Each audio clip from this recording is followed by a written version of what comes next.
Olá, olá, bom dia, boa tarde, boa noite, a paz do Senhor. Seja bem-vindo aqui no canal, mais uma vez de Lições Bíblicas com Rose. E hoje nós estamos trazendo a nossa lição de número 8 do primeiro trimestre de 2024. E o assunto aqui desta lição é sobre a disciplina na igreja. E a nossa leitura bíblica, vocês podem estar abrindo as suas Bíblias lá aos Hebreus, capítulo 12, e o verso é o 5, que vai dizer o seguinte: e já vos esqueceste da exortação que argumentava convosco como filho, filho meu, não despreze a correção do Senhor, e não desmaieis quando por ele for repreendido. Amém? Então nós vejamos aqui o texto vai dizendo o seguinte sobre a disciplina para os cristãos. A disciplina, correção faz parte da vida cristã. E essa disciplina ela é necessária para que nós possamos crescer, né, na graça e no conhecimento do Senhor.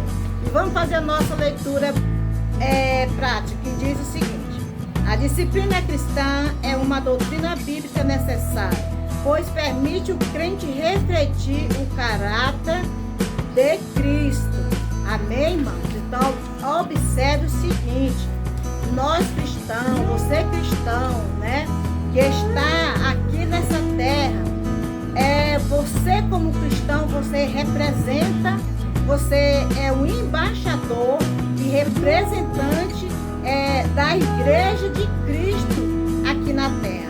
Como embaixador e representante de Cristo na sociedade, aonde quer que você esteja, onde quer que você vá, estaremos representando a Cristo. E esse Cristo, ele é santo. E é portanto que nesta lição nós vamos estar falando sobre disciplina. O que é a disciplina? Para que existe a disciplina? Mas cada igreja tem a sua forma, né, de agir com aquele que está na igreja e dar mau testemunho. Né? Nós estamos falando aqui da Assembleia de Deus, que aplica a disciplina quando aquela pessoa está na igreja e não está dando bom testemunho. Então, qualquer pessoa que queira levar o nome de Cristo, ele precisa ter uma vida em santidade com Deus. Ele precisa ter temor de Deus, porque ele está representando aqui nesta terra Jesus Cristo, e Jesus Cristo é santo. E se por acaso esta pessoa, ele é uma pessoa que está na igreja, é um cristão, ele faz algo que não está de acordo com a palavra do Senhor, ele precisa ser disciplinado, corrigido, para que haja temor na casa de Deus. Amém? E vamos nós para a nossa introdução. Convido você para assistir esta aula, que você vai aprender bastante e vai também nos ensinar através do seu comentário. Então a nossa introdução diz: nesta lição estudaremos sobre a prática da disciplina da igreja. Embora seja muito necessária a disciplina como prática da igreja, vem sendo esquecida e negligenciada por muito. Ora, uma igreja que não corrige seus membros perdeu a sua identidade, não passando de um mero grupo social.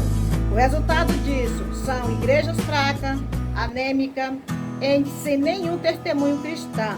Por isso, nosso assunto da disciplina cristã como um processo formativo do caráter cristão, na modalidade corretiva e formativa. Conforme a nossa introdução, o que você acha de tudo isso, né?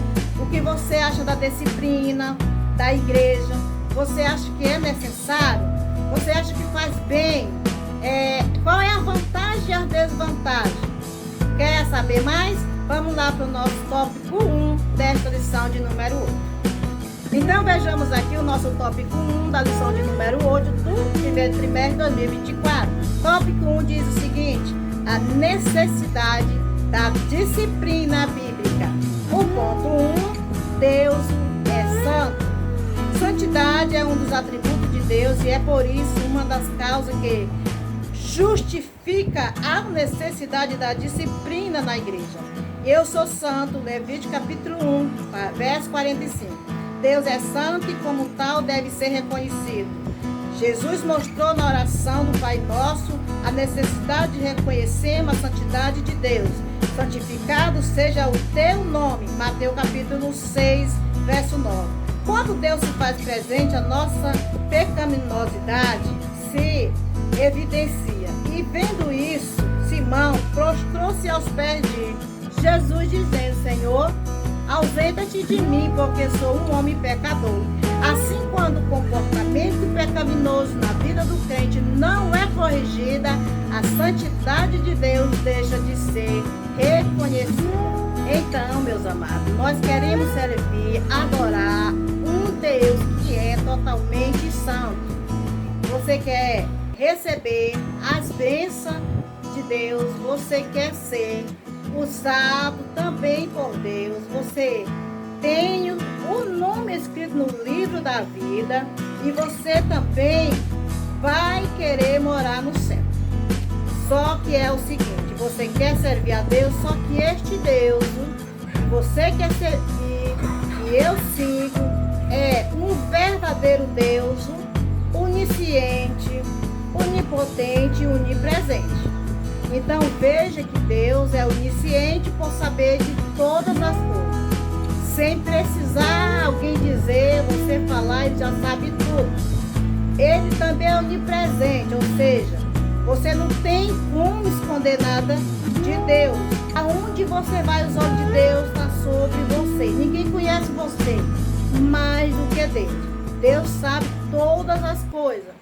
E Ele é onipotente, ou seja, Deus ele tem o poder de fazer e desfazer todas as coisas.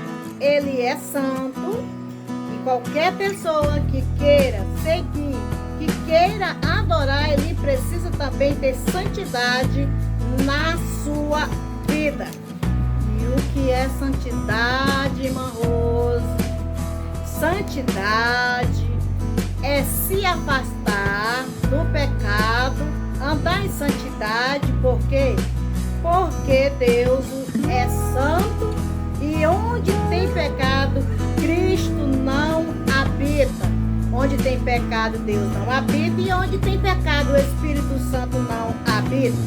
Agora preste atenção, quando a gente aceita Jesus, não é que a gente aceita, quando Jesus aceita a gente, melhor assim, Cristo ele faz uma limpeza, ele tira toda a sujeira, ele tira todo o pecado, Jesus tira, faz ali uma faxina.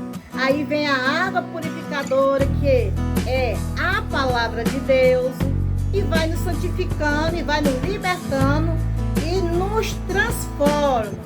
E depois de nós lavar do pecado, depois de nos passar pelo processo de purificação, vem então o Espírito Santo, que é o nosso Deus, ele então vai habitar em nós. Amém? Ele pega você todo sujo, aí te limpa, porque ele te ama, e ele vai, faz aquela faxina e vai morar naquela casa, porque ele é santo e ele só habita em lugar limpo. Para ele habitar no homem, tem que haver essa limpeza. Então, não fique pecando, porque o pecado prejudica a sua vida. E vamos nós para o nosso ponto 2 do tópico 1, que diz: a igreja é santa. Deus o é santo e a igreja também deve ser. Sede santo, porque eu sou santo. 1 Pedro capítulo 16. A formar seu povo, tanto na antiga como na nova aliança, o desejo do Senhor é ele fosse um povo separado. Na verdade, a palavra grega traduzida como santo possui o sentido de separado ou consagrado. Então, meus amados, veja na leitura que é bem claro que a igreja é santa, ou melhor, Deus é santo e a igreja precisa ser também. A igreja ela surge através de Jesus Cristo, um projeto de Deus para com a família, para com a humanidade, esse projeto para que as pessoas sejam separadas do pecado. Deus quer um povo separado, consagrado, E para que esta igreja aqui na terra possa apresentar a Deus, ela precisa ter uma vida em santidade, que significa separado do pecado, viver uma vida afastada do pecado, uma vida consagrada a Deus. Como me afastar do pecado? Me afasto do pecado me aproximando de Deus. Quanto mais longe do pecado, mais perto de Deus você fica. Ou seja, todas as coisas, tudo aquilo que prejudica a sua vida espiritual, você busca a Deus. Aproxima de pessoas que está tendo a vida na presença de Deus, né? Porque você tem que andar com boas companhias. E nem todos que servem, que estão na casa de Deus, às vezes dão um bom exemplo. Mas você procura andar com pessoas que andam segundo a palavra de Deus. Amém?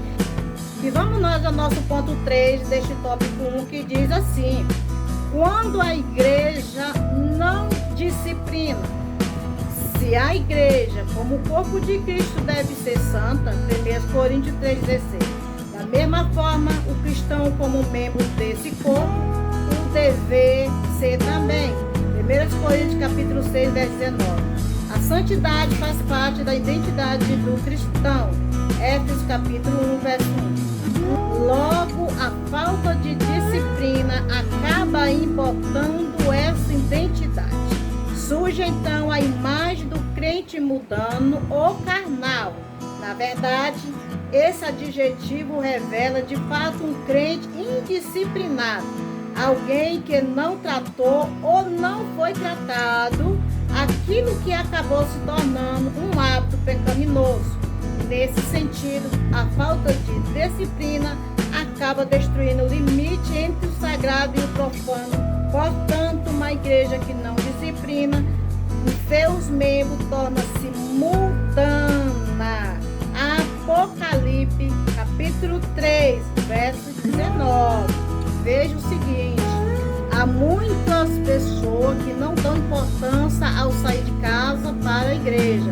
Eles tratam a igreja como um lugar qualquer. E quando nós vamos para a igreja, temos que ter temor em nosso coração, porque a igreja tem um dono aqui na terra. Precisamos nós desejar as coisas do céu, as coisas eternas. Porque às vezes nós vamos para a casa do Senhor, porque nós quer pregar, porque nós quer cantar. Às vezes não leva nem a palavra, mas leva o CD. E nós temos que ir para a casa do Senhor para adorar Ele em espírito e em verdade. Nós precisamos também pensar no céu, pensar em santificar nossa vida, como nós está diante de Deus, para que nós possamos alcançar as coisas eternas. Nós precisamos ter santidade. Escrito está na palavra de Deus: quem é santo, santifique mais. Também quem é sujo, que se suje mais. Ou seja, se você não quer morar no céu, não quer conhecer Jesus Cristo, se você não quer passar a eternidade com Deus no céu, ver a sua família que já está aguardando o grande dia, nós cremos, assim como é certo, um dia todos partimos, nós temos que ter convicção o que vai acontecer depois de nós partir desta terra. Deus, Ele é o Criador da humanidade, Ele é o Criador de todas as coisas. Porém, você ficar vivendo na prática do pecado, você vai perder esse momento. Você não vai poder estar ali, né, glorificando e exaltando o Senhor.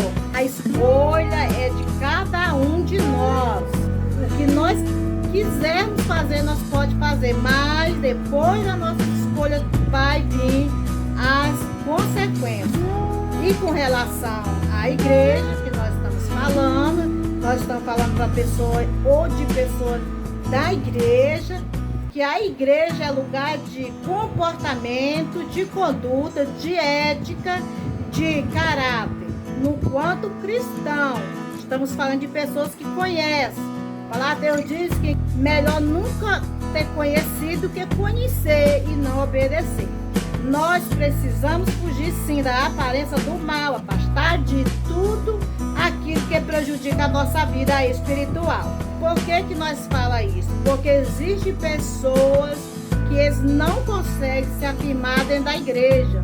Tem pessoas que eles já foram para a igreja, já saíram. Hoje tem uns que não conseguem voltar, tem outros que dizem que está voltando, mas ele não consegue porque ele brincou com o pecado. E o pecado, irmão, ele pega. O pecado é contagioso.